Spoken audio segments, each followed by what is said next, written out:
Let's go to work. As barbers, we cut hair and fade all day. This podcast goes beyond the barber's chair and is about the rest of our story, positioning ourselves for success, avoiding costly mistakes, and continuing to grow and thrive as barbers for years to come. Join us as we look at the whole world of barbering and go beyond the barber's chair.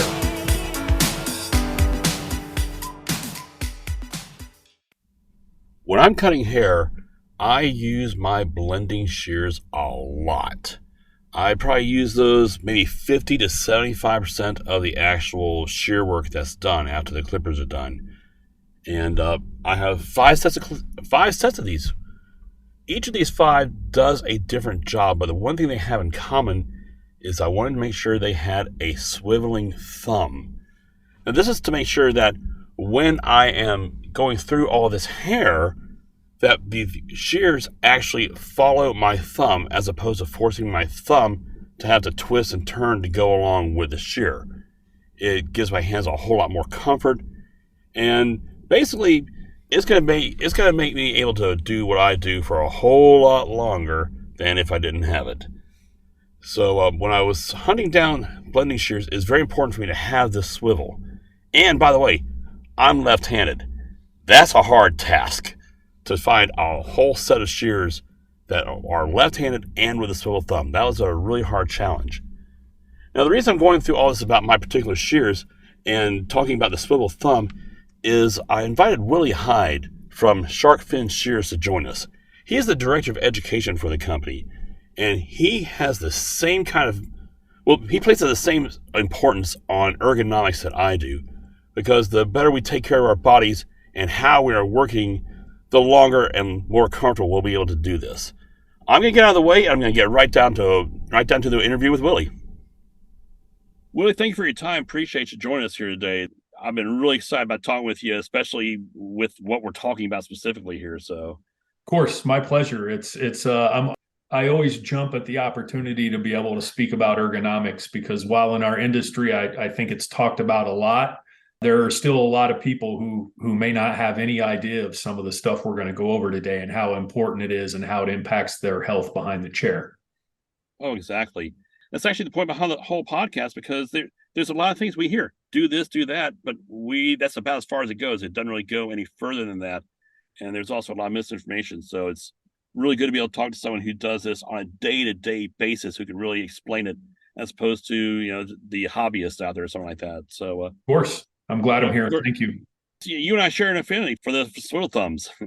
I really enjoy using those. All my blenders I use, all the texturizers, the chunkers, and all that, they're all SharkFin. They're all the same model, and it's just a really fantastic tool. I mean, for me, it's about comfort and the whole ergonomics. When I use them a lot, and I move a lot of hair through these guys, and so it's nice to know that I could be cutting for many years as opposed to kind of succumb to pain or something like that, take a few days off here or there. I mean, it just feels so natural when I'm doing it. You do a lot of videos about the swivel thumb shear specifically. You're in the industry, so what are the advantages of using a swivel thumb? Yeah, so I've been in the industry for years now. I'm the director of education for SharkFin. So not only do I help take care of all of our trade shows and education at trade shows, I teach to a lot of schools, because that's a huge portion of our industry as well, right? Cosmetology and barbering schools. And I get the opportunity to talk about this a lot. And the benefit to a swivel thumb is, your hand is built a certain way. The thumb is underneath the index finger. All four fingers are in a straight line. So imagine, if you will, that the more natural range of motion your thumb has, the more ergonomically correct it's going to be, which means the less stress on the hand, the less stress on the ligaments and tendons in the hand, the less stress on the fingers. So when we reduce that stress in the hand and fingers, we reduce the chance of carpal tunnel and tendonitis in the hand, but we also reduce the risk of wrist, elbow, neck, and shoulder issues, because when the hand stays in a more natural position, so does the elbow and the shoulder. I've noticed that I used to have to just hike my shoulder and hike my elbow up all the time trying to do things, and it's nice not having to do that. Yeah, a vision, if you will, with a non-swivel shear. and I know we don't have video, but if you can envision this in your mind, with a non-swivel shear, especially when you have the hair held at elevation, meaning you're holding it above 90, say, and you want a point cut, that elbow comes out like a chicken wing, right? And anytime your elbow passes parallel with your shoulders, you start to carry all that stress and tension through your neck and shoulder. So there are multiple things to look at with a swivel when it comes to keeping the body in a more natural position or a more ergonomic position. Beyond the ergonomics and keeping the body doing the things the body needs to do, is there anything specifically that a swivel shear can do that a regular shear or a non-swivel shear could do? Right. So from a cutting standpoint, from how the shear performs, no, right? Like the shear is going to cut the same, the shear handle design's the same, the thumb positioning is the same on a non-swivel and a swivel. The main difference, family, is how the swivel just allows the thumb to have a more natural range of motion, thus leading to less stress and tension in the hand, elbow, neck, and shoulder. It's going to kind of sound like a broken record here, right? I'm sorry. But from a performance standpoint, there's absolutely nothing a swivel shear can do that a non-swivel can't. However, from an ergonomics standpoint, the swivel shear is going to allow your wrist, elbow, neck, and shoulder to stay in a more relaxed position, which means naturally your balance is going to be on both feet. You're not going to be bending and pivoting at the hip and causing stress on the knees or the foot. So everything about a swivel shear is more from a technique perspective and an ergonomic perspective, not a performance perspective. The thing which I notice when I use mine is instead of having to, I've got one set of shears which is not, and it's a little teeny tiny guy which I do for some detail work. And I notice when I'm using those, or if I borrow a student's shears or something like that, and they don't have them, my gosh, the difference between what my hand is doing and how I have to turn my hand and the stress I'm actually feeling as I'm trying to close the shears is very noticeable for me. And when I'm using the swivel shear, I'm simply just moving my thumb back and forth. Everything else just stays in one position, and it's just so much easier. And that's the point, right? So when you look at a shear, especially our shear, the handle design, the finger fitting system, you couple those two things, which is patented technology for us, which means we're the only shear company in the world that offers it, right? But when you couple those two things, the patented handle and a finger fitting system with the swivel shear, you truly have like an ergonomic trio that's unbeatable, right? And when you get behind that, once your muscle memory goes to a swivel shear, whenever I pick up a non-swivel shear, Dave, I know immediately. I'm like, wow, this is a non-swivel shear, because what happens is once I become used to using a swivel shear, it's all muscle memory now, right? Like I put on a swivel shear and the first thing my thumb wants to do is find itself in a more ergonomic position. So much like you, I only have one shear that's non-swivel, and it's a 7-inch non-swivel. And the reason for that is when I'm doing scissor over comb, which is the only thing I do with a non-swivel, my hand is right here anyway, right? So envision, if you will, I'm just up and down with a scissor over comb. I don't need my thumb to swivel or move. But the moment I go to working on a one length haircut, the moment I go to working on the interior of a haircut around the ears and face, slide cutting and point cutting, I switch to a swivel shear. And people who have never used a swivel shear, once they become used to using a swivel shear, when they pick up a non-swivel, their reaction is generally like yours and I, which is, how did I ever use a non-swivel shear? Or why didn't I learn about this sooner and the benefits behind the chair? I liken it to my hairdryer game. I got one of those, not the Dyson, it's the Gamma Plus. It's almost like an air cannon in the hand. Yeah, after you use it for a while, you don't realize how strong and powerful they are until you put a regular hairdryer in your hand and you're thinking, wow, where's the air? It's kind of, you don't know what you got till it's gone. And yes, even more so, what I notice is how heavy blow dryers used to be 10 plus years, 15 years ago when I first came into the industry, how heavy those blow dryers were versus how light blow dryers are now. And I think the reason this is important to just discuss is, the better we take care of ourselves behind the chair, whether it's how we stand, it's how heavy our tools are, how big the handles on a round brush are. All these things can impact how our hand, forearm, elbow, neck, and shoulder feel.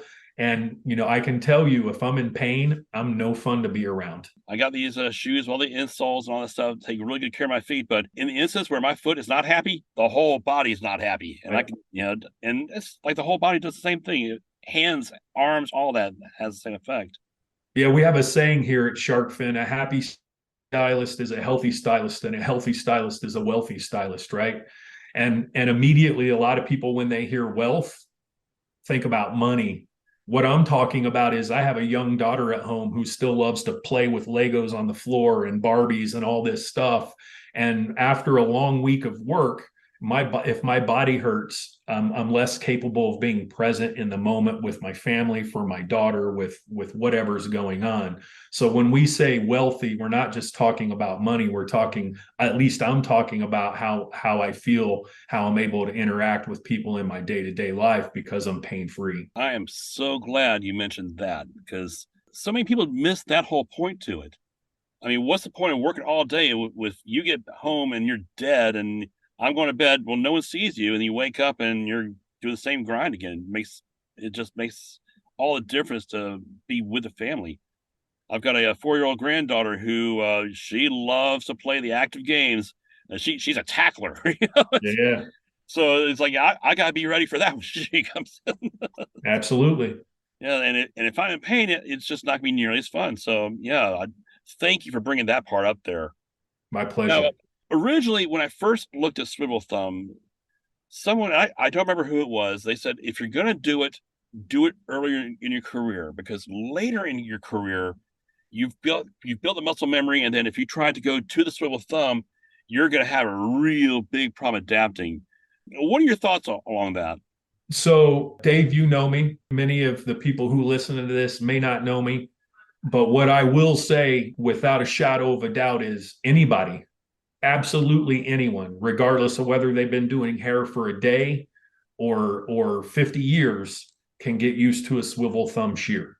They just have to be willing to go through that discomfort. And by discomfort, I mean not pain or anything like that. They have to go through that awkwardness. Maybe that's a better word than discomfort, of becoming used to using a swivel shear, because it's all muscle memory, like we just talked about. So when you put on a non-swivel shear, you're used to that thumb just being there and staying there, and that's where it's been. So whether it's been a month that you've been in school, or it's been 25, 30, 40 years you've been behind the chair. So naturally, when you go to a swivel shear, which now wants to swivel, right?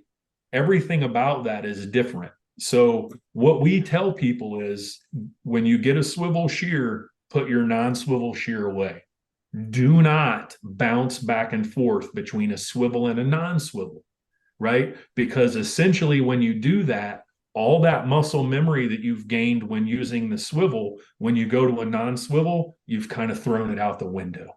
And what happens for a lot of people, and I talk to a lot of people, trade shows, education in salons and barbershops and schools and all this stuff, is, well, I've been cutting hair all day. It's my last haircut of the day. I'm tired. I'm ready to go home. I pick up my non-swivel shear because I just don't want to. I don't want to fuss with it anymore. Right, this swivel, and we've taken all that knowledge you learned that day and all that gain that you've made with the swivel shear, and by going to a non-swivel shear, you've kind of just tossed it out the window.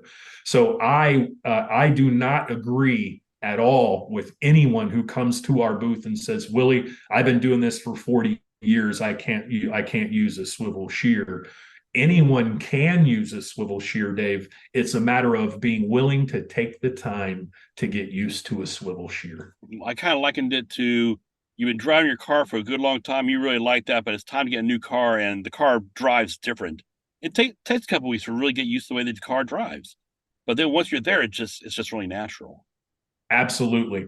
Absolutely. People, I've seen people like maybe I was at Florida Premiere last year and talked to someone and they bought a swivel shear and I see them the following year. And I've never met, to my knowledge, I've never met someone who I said, try a swivel shear and they did. I've never seen them down the road 6 months, a year, or whatever. And they were like, Willie, why would you ever tell me to use a swivel shear?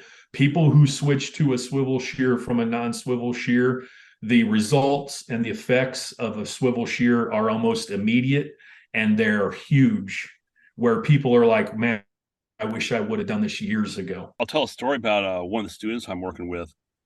She's preparing for her state board exams, and when she first started, she had gotten a cheap pair of shears. Which I mean, my first pair of shears I bought was $25 at one of the I guess it's Bronner Brothers. It's like a $25 pair of shears. Here we go. I got my first left-handed pair. And I remember seeing her trying to learn how to cut, and she just looked like she was in pain. I mean, her wrist was contorted and everything. She was having the hardest time. And I stopped her right then and there and said, "All right, put the thing away. Let's go and get a swivel set." Her cutting, everything went really well. She got used to it really fast. It just took to it like a fish to water. So last week we're going through her mock exams. The practice. Okay, here's what we're gonna do. And she had left her swivels with a friend where she had cut their hair, so she had her other pair as the backup.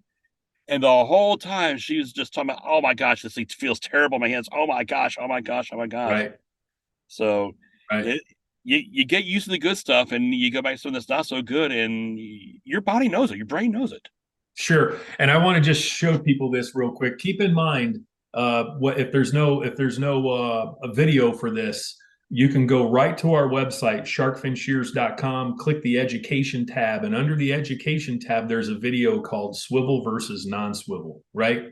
And it'll show you so you can visually see this because I believe seeing helps it helps a lot of people understand. So a swivel shear with a or a non-swivel shear with a one length haircut, if I comb the hair down to zero elevation and I want to get the shear in cutting position, the only option for that is to roll my wrist like this. Now I have stress on these two ligaments and tendons on the outside of the wrist, which goes into the forearm and comes to a rest in the neck and shoulder. So with a one length haircut, instead of being here, right? Because the shear swivels, we can swivel that shear. The shear is now in cutting position for a one length haircut, and the wrist is straight and the elbow's in. The other thing is if I'm doing point cutting at elevation, meaning the hair is elevated, in order to point cut, I have to lift my elbow up like a chicken wing. Anytime my elbow comes past parallel with my shoulder, I carry all that stress in my neck and shoulder. But also naturally, when I'm standing, what happens is I lean to one side when my elbow comes up. So now I carry that stress and weight on that side in my hip, my knee, and my foot. So it's not just our upper body that we're talking about. It becomes our lower body depending on what technique we're doing. And with slide cutting, instead of elevating that elbow, you can swivel that shear, right? Keep that elbow in, and you can slide cut on either side of the head without having to lift that elbow. So real quick, just the three things that I show everybody when this three real quick impactful things that show people how we hold our bodies differently depending on where our elbow is. One of the challenges people have with cutting a one length with a swivel is that they're so used to when they open and close a shear, they're opening and closing their entire hand, right? When I open and close a shear, all I want to move is my thumb. Mm-hmm. So when I've learned how to open and close a shear with just my thumb, I can put that shear in any position and I can open it and close it without it causing me any issues because all that opens and all that moves is my thumb. So that's an important piece too, not just for a swivel shear, for any shear, making sure that I'm not opening and closing my hand like a mouth, that literally all that's moving is my thumb when I'm opening and closing a shear. Now, when you're teaching the classes, Do you focus on that a lot when you're teaching the techniques as well, as far as not doing the mouth and just moving the thumb? Oh yeah, something I've implemented because I felt like it was a huge benefit to me was when I took a class and the educator spent time, and this was a barbering class, and it was specifically the haircut we were going to be learning that day was diagonal layers. So it was a little bit longer. So it was all scissor and hand work, right? And one of the first things we talked about at the beginning of the class was how to properly hold a shear, how a shear should fit your hand, why these things are important when I'm doing scissor over comb, what moves, the only thing that moves is my thumb, because if I use my entire hand to open and close, now there's more stress and tension in my hand and fingers, which comes to a rest where? Wrist, elbow, neck, and shoulder. So it just makes sense that moving just my thumb uses way less energy than moving my entire hand when I open and close a shear. And that's something I teach now in pretty much every class is how a shear should fit, why it should fit that way, and the proper way to open and close a shear, ergonomically speaking. Now, where do you do your classes? I know you do them at the hair shows. That's where I've seen you. Yeah, so we always have classes at all the major trade shows. Right now, we're offering free virtual education to schools, salons, and barbershops through Zoom.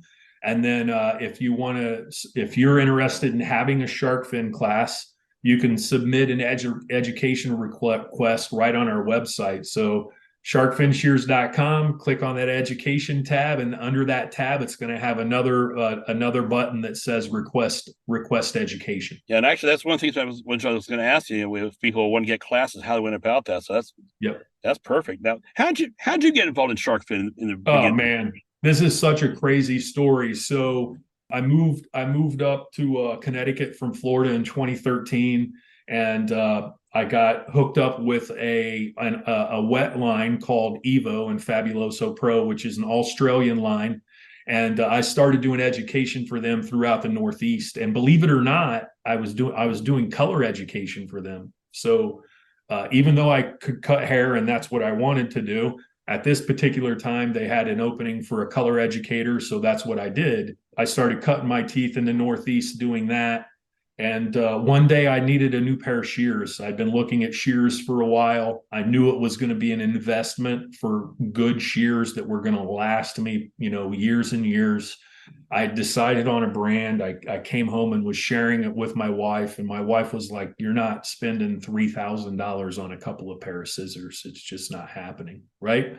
And I was like, "Well, what do you mean? I need these." And she said to me, do some more research, go online, do some research. If this is the best line of shears you can get for that price, then I don't have a problem with it, but do some research. And that led me to SharkFin. And I gave SharkFin a call and wanted to talk to someone about their shears, et cetera.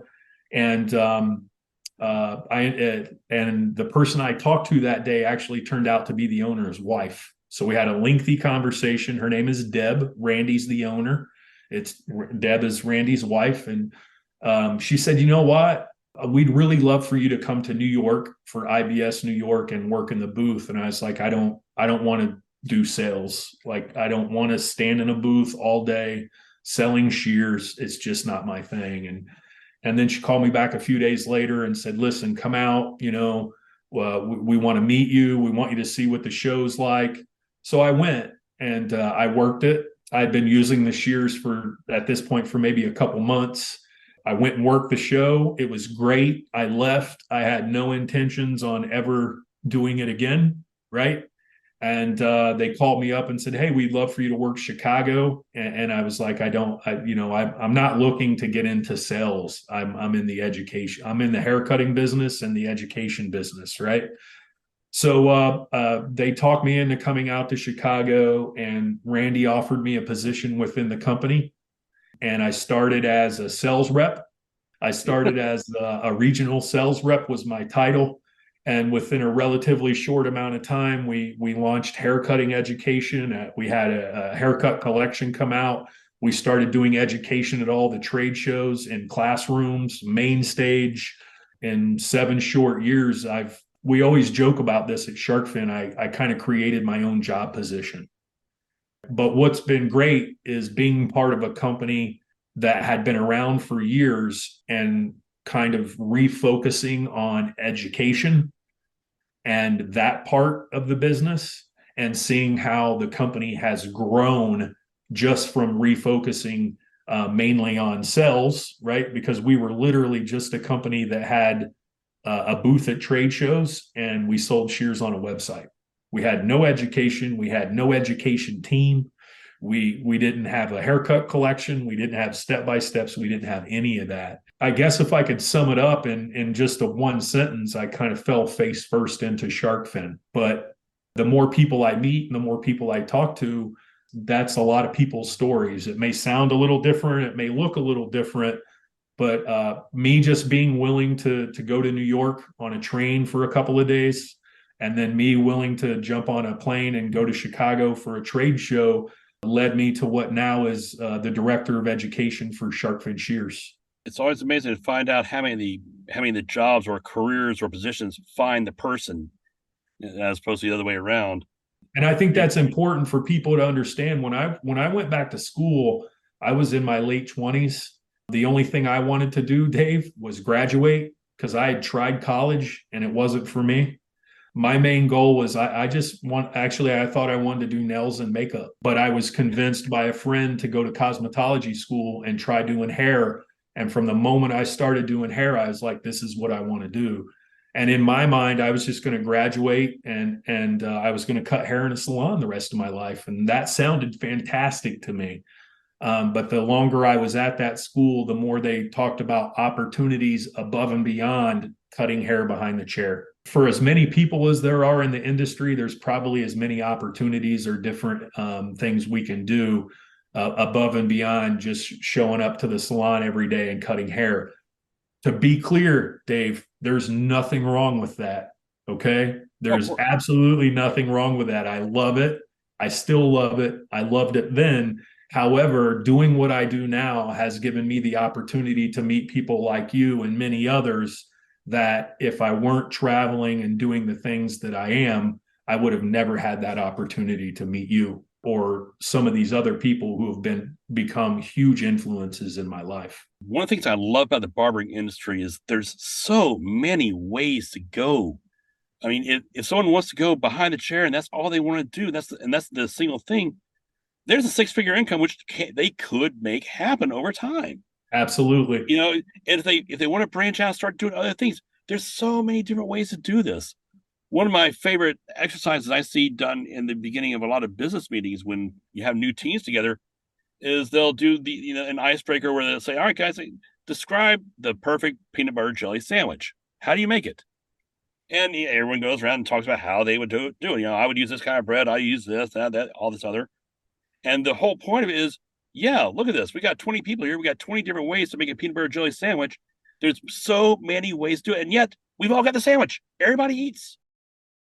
Something you mentioned in there, the value of investment. You're talking about good shears. You and I have seen what all is out there, from $25 to $5,000. We've seen them out there. Right.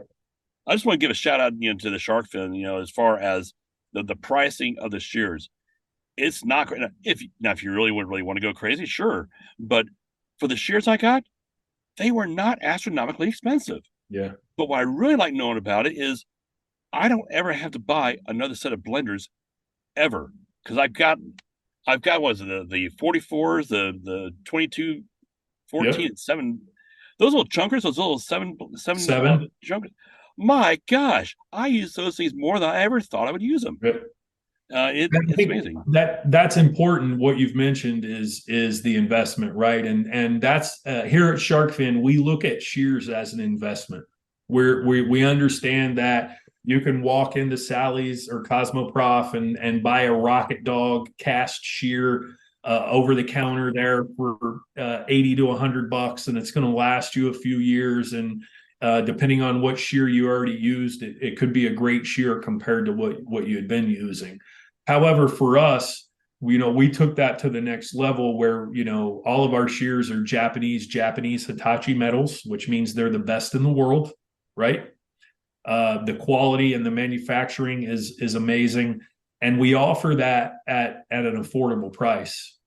You can look at some high-end Japanese shears out there, Hikari, Mitsutani, Kasho, Iwashi, and our shears are made of the exact same thing. In some instances, made in the exact same right in the exact same place.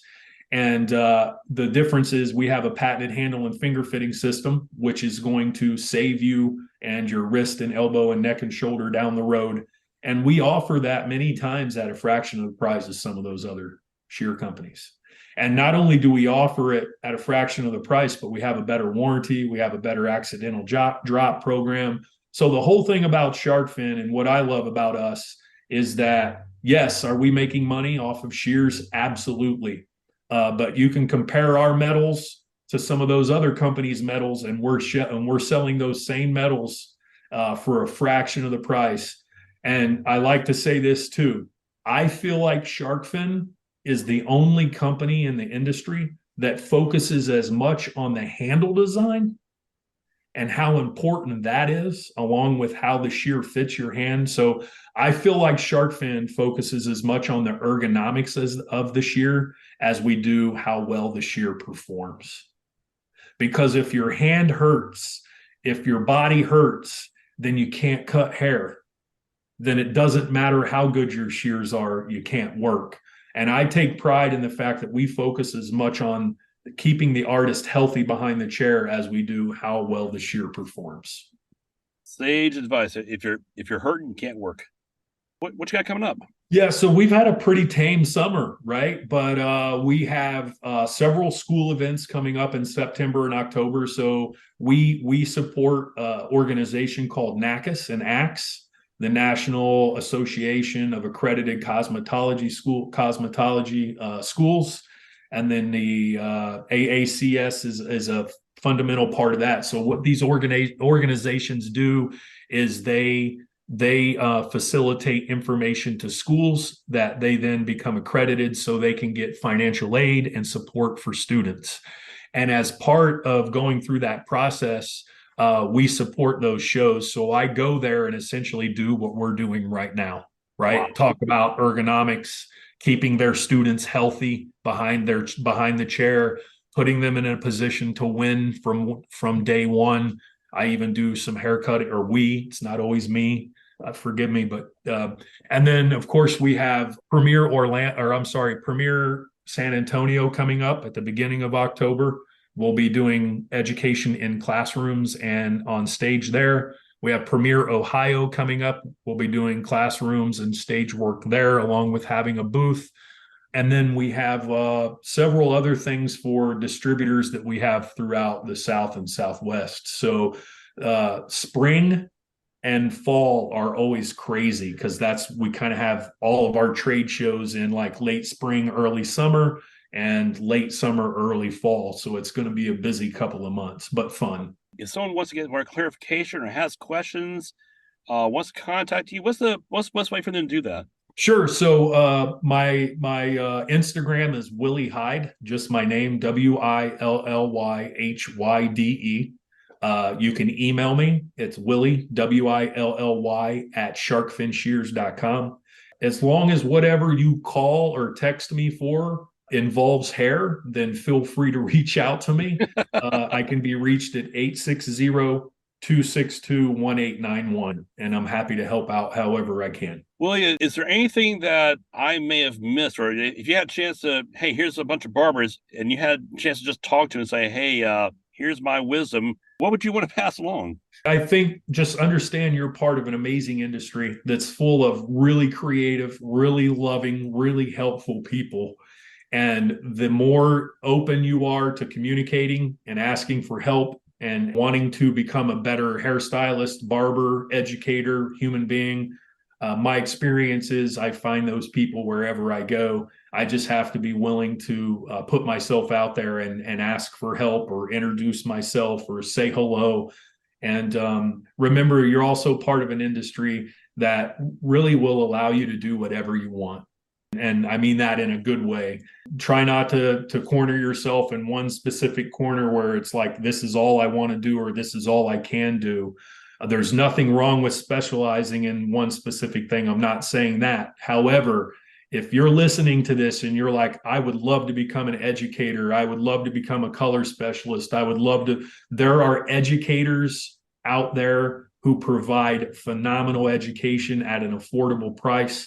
And there are brands in our industry that represent the artist and what the artist stands for and needs to be productive and successful in our industry. Search out those people, search out those brands, and you can do anything you want to do in this industry. It's amazing. Right on. Well, Willie, thank you very much for your time. I'm looking forward to seeing you one of the shows here real soon. And thank you for the knowledge, too. That's just fantastic.